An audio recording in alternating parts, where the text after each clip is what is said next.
काय बाई ही पाव तेव्हा गाऊनवरच असते, हिला काही साड्या वगैरे आहेत का नाही? इकडे या ग, इकडे या. अहो, गाऊन घातलेल्या बाईला कमी नका समजू ताई. गाऊन घातलेल्या बाईला कमी नका समजू ताई. आणि गाऊन घातलंय म्हणून तर काम पटपट होतात बाई. आणि अख्ख्या महाराष्ट्रात कुठेही फिरा, पुणे, नाशिक, मुंबई, सातारा, वाई, पण सगळ्यात जास्त मिळणार गाऊनवाल्याच बाई. म्हणूनच म्हणते गाऊन सारखा कम्फर्ट झोन कुठेही नाही. कळलं का बाई?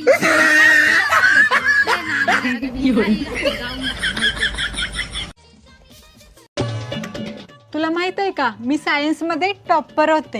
मी मॅथ्स मध्ये टॉपर होते. तोंड बघा. हा, मग तुला एक प्रश्न विचारू का? कुठला पण विचार. मला सांग, मी दुकानातनं 7 अंडी 49 रुपयाला घेऊन आले, तर त्यातलं एक अंड कसं पडलं? एवढं सोपं माहित नाही वे तुला. तू पिशवीच फाटकी नेली असशील. असं कसं पडल? हिने पिशवीच फाटकी नेली असेल. जाने तमन्ना किधर जा रही हो. अगर तू कौन है? माय नेम इज तमन्ना. गाली नहीं दे सकता. गाली नहीं देना. फैमिली दे. अहो, तुम्हाला माहितीये का, आज घरी पंडितजी आलते. ते म्हणलेत की नवरा बायको मध्ये चांगलं प्रेम असलं ना की घरात लक्ष्मी येते. आणि शेजारणीवर झालं तर मग घरी अँब्युलन्स येते आणि तुम्हाला घेऊन जाते.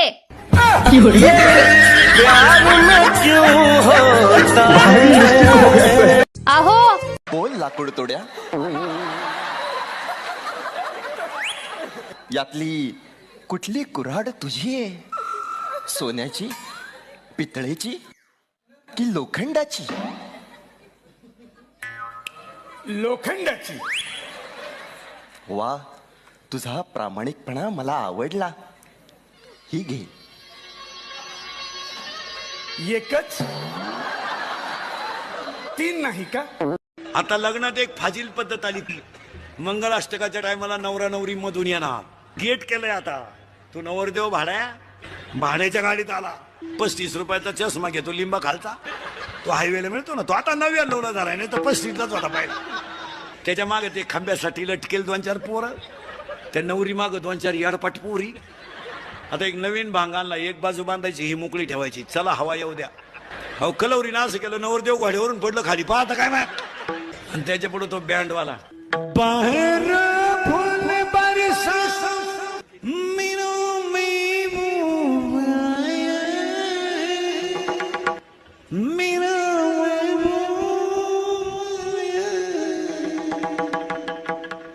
लॉन्स मध्ये एकदम शांतता, जसं प्रेत पेटवायचं आता. आणि तो महबूब चालवतो कसं माहिती का? ओ सासूबाई, बस झाला आता. वैताग आलाय. या घरात राहू सुद्धा वाटणार, नको झालंय मला. काय या घरात कामवाली म्हणून आणलाय का तुम्ही? आणि हे एक बाबा दिवसभर मोबाईल बघत बसतय.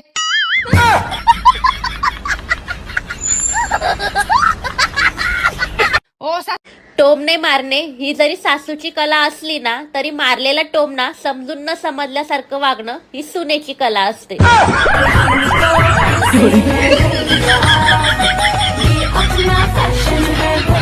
सास जब अपनी बहू की बुराई अपने बेटे से करती है, तब सास उसमें से वो बातें कभी नहीं बताती जिसमें वो खुद गलत होती हैं, क्योंकि ससुराल में ताली तो सिर्फ एक हाथ से बजती है और वो ताली सिर्फ बहू बजाती है. क्यों बहनों, सही कहा ना? तो शेयर कीजिए ये वीडियो अपनी सास और अपने पूरे ससुराल वालों को, ताकि ये बात उनको भी समझ में आनी चाहिए. बात कड़वी है मगर सच है. आता लग्नात एक फाजील पद्धत आली ती मंगळाष्टकाच्या टायमाला नवरा नवरी मधून येणार. गेट केलंय आता. तू नवरदेव भाड्याच्या गाडीत आला. 35 रुपयाचा चष्मा घेतो लिंबा खालचा. तो हायवेला मिळतो ना, तो आता 99ला झालाय, नाही तर 35लाच होता पाहिला.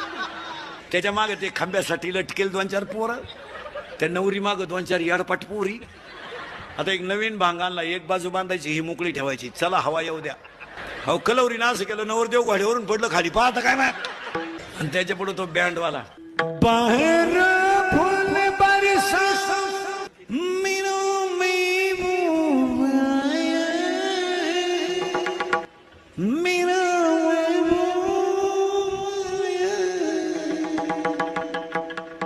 ॲम्ब्युलन्स मध्ये एकदम शांतता, जसं प्रेत पेटवायचं आता.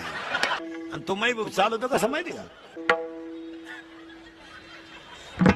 मला एकाने विचारलं का हो एवढे जर पंढरपूर वैकुंठ आहे, पंढरपूर वैकुंठ आहेच. मग एकानं मला विचारलं का हो पंढरपूर जर वैकुंठ आहे तर पंढरपूरच्या पांडुरंगाच्या मूर्तीच्या मागं रुक्मिणी का? अक्कल बंद झाली आपली. कारण जेव्हा नव्हते चराचर तेव्हा होते पंढरपूर, जेव्हा सृष्टीच नव्हती तेव्हा पंढरपूर होते. मग मी तर सांगितलं बावळाटा, आजही पांडुरंग जर मोटरसायकलवर चालला रुक्मिणी मागच आहे. उलटी आमची रुक्मिणी पंढरपूरची अंतर सोडू नये. ही रुक्मिणी पांडुरंगाची मांडीव हाटुटी मधून मुंडकं बाहेर काढती, पांडुरंगाला सांगती राईट लेफ्ट स्पीड ब्रेकर पलटी. सरकली मोटरसायकल, सरकली वाटरी पांडुरंगाची. मला एकाने विचारलं का हो एवढे जर पंढरपूर वैकुंठ आहे, पंढरपूर वैकुंठ आहेच. मग एकानं मला विचारलं का हो पंढरपूर जर वैकुंठ आहे तर पंढरपूरच्या पांडुरंगाच्या मूर्तीच्या मागं रुक्मिणी का? कितीही छान आणि चविष्ट जेवण बनवा, पण प्रत्येकाच्या घरात अशी एक तरी व्यक्ती असते की त्या जेवणाला नावं ठेवल्याशिवाय त्याला जेवणच पचत नाही. कितीही छान. सुनबाई, आई मध्ये आणि सासू मध्ये काय फरक असतो? अहो सासूबाई, आई मरू देत नाही, सासूबाई जगू देत नाही.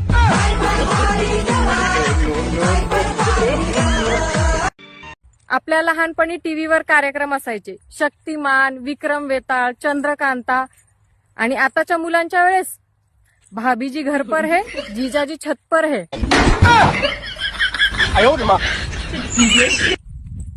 6,000 रुपयाचं रोप घेतलं कांद्याचं, 3,000च्या बाया घेतल्या रोजानं. बायाने रोप उपटून वाफ्यावर ठेवलं आणि ह्या नालायकाला मोटर चालू करायला लावलं. मोटर होती नदीला, ती खोक्याजवळ गेलं आणि फोन आला, तसंच वाफ्यात आलं. ते पाणी कुठे बाया तर बसेल. परत गेलं तर लाईट गेली, भरून दिले ना बायाचे पैसे त्याला. पागल झाली माणसं. 6,000 रुपयाचं रोप घेतलं कांद्याचं, 3,000च्या बाया घेतल्या रोजानं. बायाने रोप उपटून वाफ्यावर ठेवलं आणि ह्या नालायकाला मोटर चालू करायला लावलं. मोटर होती नदीला, ती खोक्याजवळ गेलं आणि फोन आला, तसंच वाफ्यात आलं. पूर्वी एखाद्या म्हाताऱ्या माणसासोबत एखाद्यानं देवळा पुढे कुठं तंबाखू काढली, पुढून माणूस मोठ्याली माणसं आली तर माणसं तंबाखू टाकून देत होती. मर्यादा होती. आता एवढ्या आवडला देत आमच्या पुढे येतात. राती कुठं होते? राती नदीला होतो, आता वड्याला चाललो. तुला कायच करायचं? पूर्वी एखाद्या म्हाताऱ्या घरी चपाती वाढायला 1 मिनिट जरी उशीर झाला ना तर अख्खं घर डोक्यावर घेतो नवरा. आणि हॉटेलमध्ये अर्धा तास तात्काळत बसतो, ते पण पैसे देऊन. असंच पाहिजे यांना. ओ सासूबाई, बस झाला आता. वैताग आला, या घरात राहू सुद्धा वाटणार, नको नको झालंय मला. काय या घरात कामवाली म्हणून आणलाय का तुम्ही? आणि हे एक बाबा दिवसभर मोबाईल बघत बसतय.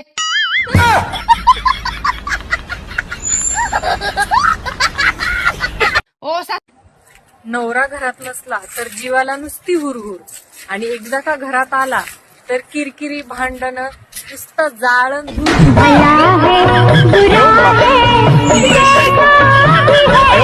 मला एकाने विचारलं का हो एवढे जर पंढरपूर वैकुंठ आहे, पंढरपूर वैकुंठ आहेच. मग एकानं मला विचारलं का हो पंढरपूर जर वैकुंठ आहे तर पंढरपूरच्या पांडुरंगाच्या मूर्तीच्या मागं रुक्मिणी का? अक्कल बंद झाली आपली. कारण जेव्हा नव्हते चराचर तेव्हा होते पंढरपूर, जेव्हा सृष्टीच नव्हती तेव्हा पंढरपूर होते. मग मी तर सांगितलं बावळाटा, आजही पांडुरंग जर मोटरसायकलवर चालला रुक्मिणी मागच आहे. उलटी आमची रुक्मिणी पंढरपूरची अंतर सोडू नये. ही रुक्मिणी पांडुरंगाची मांडीव हाटुटी मधून मुंडकं बाहेर काढती, पांडुरंगाला सांगती राईट लेफ्ट स्पीड ब्रेकर पलटी. सरकली मोटरसायकल, सरकली वाटरी पांडुरंगाची. मला एकाने विचारलं का हो एवढे जर पंढरपूर वैकुंठ आहे, पंढरपूर वैकुंठ आहेच. मग एकानं मला विचारलं का हो पंढरपूर जर वैकुंठ आहे तर पंढरपूरच्या पांडुरंगाच्या मूर्तीच्या मागं रुक्मिणी का?